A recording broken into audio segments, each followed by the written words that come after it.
Hello अस्सलाम वालेकुम वरहमतुल्लाहि वबरकातुहू। तो एक बहुत ही प्यारी वीडियो के साथ मैं आप सबके सामने हाजिर हूँ। वो वीडियो बहुत ही प्यारी होने वाली है। इस्लाम में पॉर्क खाना, पॉर्क मीन्स मतलब होता है सूअर का गोश्त खाना क्यों हराम है। तो जानते हैं इसका साइंटिफिक रीज़न क्या है, इस्लाम में क्यों मना है। तो आइए चलिए शुरू करते हैं। और ये वीडियो बहुत ही इंटरेस्टिंग होने वाली है, बहुत ही बेहतरीन होने वाली है। तो वीडियो को लास्ट तक देखिए। और अगर आप मेरे चैनल पर नए हैं तो प्लीज़ मेरे चैनल को ज़रूर सब्सक्राइब करें और हमें सपोर्ट करें और वीडियो को ज़रूर लाइक एंड शेयर करें। चलिए शुरू करते हैं आज की वीडियो। मैं एक चीज डेफिनेटली कह सकता हूं कि आप ये जरूर जानते होंगे कि इस्लाम में पोर्क प्रोहिबिटेड है। मतलब कोई भी मुसलमान सुअर का गोश्त नहीं खा सकता, वो उसके लिए हराम है। ये चीज इतनी कॉमन है कि ये सबको पता है, किसी को बताने की जरूरत नहीं। हालांकि अगर उनसे पूछा जाए कि आखिर क्यों इस्लाम में पोर्क हराम है, तो शायद 100 में एक या दो लोग इस सवाल का जवाब दे पाए। ऐसे में आज की इस वीडियो में हम इसी कॉन्सेप्ट के इंटरनल रीजन को समझेंगे कि आखिर इस्लाम में सुअर का गोश्त हराम क्यों है, आखिर क्यों सऊदी अरब ने पोर्क पर कंप्लीट बैन लगा रखा है, उसके पीछे का साइंटिफिक रीजन क्या है और सुअर का गोश्त खाने से नुकसान क्या क्या है। और इसके अलावा सुअर को लेकर कुछ अजीब अजीब अफवाहें भी है, उसका भी सच आपको बताएंगे। मैं टॉपिक पर आगे बढ़ूं उससे पहले यह क्लियर कर दें कि ये जो कहा जाता है कि इस्लाम में सुअर का गोश्त हराम है, मुसलमान पोर्क नहीं खा सकते, ये इस्लामिक स्क्रिप्चर्स में लिखा कहां है। क्योंकि कई लोगों का यह भी आर्गुमेंट होता है कि ये सब मौलाना लोगों ने फैलाया हुआ है, इस्लाम में ऐसा कुछ नहीं कहा गया है और भी बहुत कुछ कहा जाता है। हालांकि आज की इस वीडियो में आपको दिखाएंगे भी और बताएंगे भी सच क्या है। कुरान चैप्टर 2 वर्स 173, जिसमें साफ साफ मेंशन है, उसने तो तुम पर यही हराम किया है, मुर्दार यानी मरा हुआ जानवर, खून यानी जो बॉडी से निकलकर बह जाए, सुअर का गोश्त और जिस पर अल्लाह के सिवा किसी और का नाम लिया गया हो। चार चीजों को लेकर साफ साफ कहा गया है कि ये हराम है, जिसमें एक है सुअर का गोश्त। सेम यही बात कुरान चैप्टर 5 वर्स 3 में भी मेंशन है, चैप्टर 6 वर्स 145 में भी मेंशन है, चैप्टर 16 वर्स 115 में भी मरा हुआ जानवर, बहा हुआ खून, सुअर का गोश्त और जिस पर अल्लाह के सिवा किसी और का नाम लिया गया हो उसे हराम कहा गया है। इससे पहला डाउट क्लियर होता है कि इस्लामिक स्क्रिप्चर्स में सुअर के गोश्त को हराम बताया गया है। लेकिन अभी भी सवाल वही, आखिर हराम बताया क्यों गया है, रीजन क्या है, अब इसे समझते हैं। आगे बढ़ने से पहले आपसे एक रिक्वेस्ट है कि आप इस वीडियो को लाइक जरूर करें और एक अच्छा सा कमेंट कर दें। इससे हमें और नए लोगों से जुड़ने में मदद मिलेगी और यूट्यूब इस वीडियो को ज्यादा से ज्यादा लोगों को रिकमेंड करेगा। टॉपिक पर वापस आते हैं, बेसिक से शुरू करें तो अगर आप रूरल एरिया से बिलोंग करते हो या आपने कभी देखा हो कि सुअर एक बेहद ही गंदा जानवर है जो गंदे पानी में, कीचड़ में रहता है और आज भी रूरल एरियाज में लोगों के पास टॉयलेट होने के बावजूद वो घर से बाहर खुले मैदान में जाते हैं और जिनके घर टॉयलेट है ही नहीं उनकी तो मजबूरी है बाहर जाना। ऐसे में जो सुअर होता है वो उन इंसानों के बॉडी वेस्ट को खा जाता है। अब आप सोचिए, जो सुअर गंदगी में रहता है, इंसानों के मलमूत्र खाता है, गंदगी खाता है, मरे हुए सड़े हुए जानवर का गोश्त खाता है, तो क्या उस सुअर का गोश्त खाने लायक हो सकता है? क्या उसे इंसान को खाना चाहिए? एक नॉर्मल इंसान का जवाब तो ना ही होगा। लेकिन फिर भी दूसरी कंडीशन में आपका ख्याल ये भी हो सकता है, ये तो रूरल एरियाज में होता है, वहां पे सुअर का पालन पोषण सही से नहीं होता इसलिए वो गंदगी में रहते हैं। लेकिन बड़े शहरों में या हाई डेवलप्ड कंट्री में वेल मेंटेन फार्म होते हैं जहां पे सुअर की हाई क्लास देखरेख होती है, वो जहां रहते हैं वो जगह साफ सुथरी होती है। और ऐसा इसलिए क्योंकि फार्म को इसी तरह दिखाया जाता है, जबकि सच्चाई ये है कि सुअर का नेचर ही है, वो गंदगी खाएगा ही खाएगा। ऐसे में फार्म में रहने वाले सुअर एक दूसरे के ही बॉडी वेस्ट को खा जाते हैं, यहां तक कि अपने ही बॉडी वेस्ट को खा जाते हैं। एक लाइन में कहे तो सुअर एक गंदा जानवर ही है। ये तो ऊपर ऊपर की चीजें हुई जो आम इंसान को दिखाई देती हैं, जिसे देखकर एक नॉर्मल इंसान तो कभी भी सुअर का गोश्त खाने की सोच भी नहीं सकता। लेकिन फिर भी अगर इन चीजों को अवॉइड करें और सुअर के गोश्त से होने वाले नुकसान के साइंटिफिक रीजन को देखें तो सबसे पहले आता है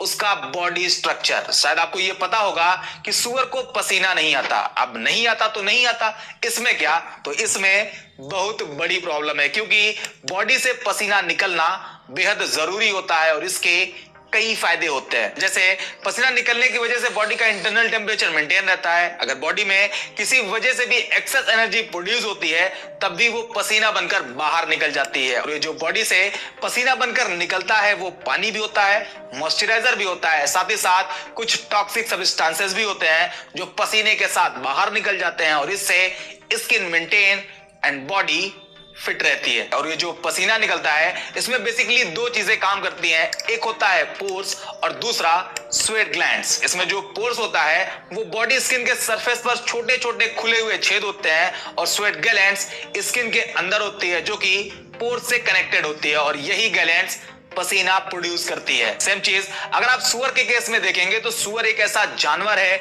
जिसमें पोर्स और स्वेट ग्लैंड्स काफी कम होती है।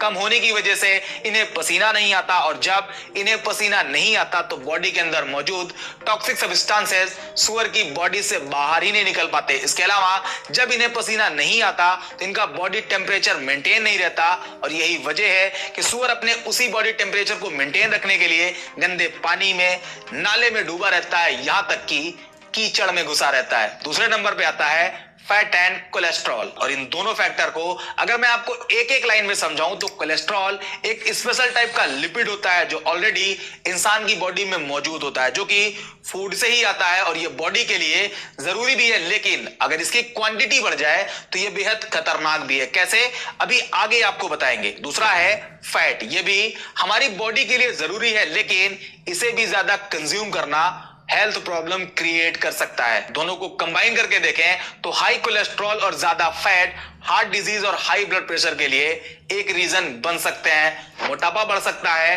डायबिटीज का खतरा भी बढ़ सकता है। अब इसे सुअर के गोश्त के साथ कंपेयर करें तो आमतौर पे सुअर के गोश्त में कोलेस्ट्रॉल और फैट की मात्रा काफी ज्यादा होती है। ये पूरी तरह से चर्बी से भरा होता है, लेयर पे लेयर बनी होती है। इससे एक स्टेप आगे और देखें तो कई स्टडीज बताती हैं कि आज जो कैंसर के इतने ज्यादा केसेस हैं उसका रेड मीट और पोर्क के हाई कंजप्शन से डायरेक्ट लेना देना है। तीसरे नंबर पे आता है पैरासाइट इन्फेक्शन। और ये पैरासाइट इन्फेक्शन का खतरा आपको झकझोर सकता है क्योंकि पोर्क यानी सुअर का गोश्त कई तरह के पैरासाइट का कैरियर है जिसमें round worm, hook worm, tape worm और पिन वर्म सबसे ज्यादा नोटेबल है। और इसमें एक आता है टेनिया सोलियम जो कि एक तरह का टेपवर्म है जो आमतौर पर सुअरों में पाया जाता है। और जब कोई सुअर का गोश्त खाता है तो यह पैरासाइट उस इंसान के बॉडी में इंटर कर सकता है और हाथ में जाकर इंसान को बहुत ज्यादा बीमार कर सकता है। यही सब कुछ रीजन है जिस वजह से इस्लाम में सुअर का गोश्त खाने से मना किया गया है। लेकिन ऐसा भी नहीं है यह सिर्फ इस्लाम में मना किया गया है। अब आपको थोड़ी सी हैरानी और होगी क्योंकि पोर्क को यहूदी रिलीजन में भी खाने से मना किया गया है। लेविटिकस का चैप्टर 11 जो कि क्लीन एंड अनक्लीन फूड के बारे में बताता है और उसके वर्स 3 में कहा गया है वो जानवर जैसे भेड़, हिरन जिनके खुर 2 हिस्सों में बटे हुए हैं और वो जुगाली भी करते हैं उन्हें कंज्यूम किया जा सकता है, जबकि सुअर जुगाली नहीं करते इसलिए उसे नहीं खाना चाहिए। इसी तरह डिटोनॉमी चैप्टर 14 वर्स 8 में कहा गया है सुअर भी अनक्लीन है, हालांकि इसके खुर 2 हिस्सों में बटे हुए हैं फिर भी वो जुगाली नहीं करता, तुम्हें उसका गोश्त नहीं खाना चाहिए। आप थोड़ा सा अगर इसके हिस्ट्री में जाएं तो रोमन पीरियड में जो नॉन ज्यूज लोग थे वो ये बात जानते थे कि यहूदी के लिए सुअर का गोश्त अनक्लीन है, बावजूद इसके यहूदियों को सुअर का गोश्त खिलाने की जबरन कोशिश करी जाती थी। मैकाबीज के अकॉर्डिंग सेल्यूसिड सम्राट एंटियोकस फोर्थ ने यहूदी रिलीजन के प्रैक्टिस पर बैन लगाने की अपनी कोशिश में एक काम यह भी किया था कि यहूदियों को सुअर का गोश्त खाने को मजबूर किया गया था और यही काम अलेक्जेंड्रिया दंगों में भी किया गया था। ये तो यहूदी की बात हुई। अब अगर मॉडर्न क्रिश्चियनिटी में देखें तो यहां पर सुअर के गोश्त पर किसी तरह का कोई बैन नहीं, लेकिन इथियोपियाई ऑर्थोडॉक्स चर्च और इरिट्रियाई ऑर्थोडॉक्स चर्च सुअर का गोश्त कंज्यूम करने की परमिशन नहीं देते। हालांकि क्लीन और अनक्लीन को अगर साइड करें तो पूरी दुनिया में सिर्फ एक दिन में 38 लाख सुअर को काट कर खाया जाता है। यह सिर्फ एक दिन में है, पूरे साल का आप अंदाजा लगा सकते हो। और ऐसा इसलिए है क्योंकि सुअर के गोश्त को लेकर जो अलग अलग रिलीजन, अलग अलग सोसाइटी में बैन लगाया गया है उसमें सिर्फ मुसलमान ही है जो इसे ईमानदारी से फॉलो करते हैं। अब ईमानदारी की बात आ ही गई है तो आपको यह भी बता दें कि इस्लाम में शराब भी हराम है।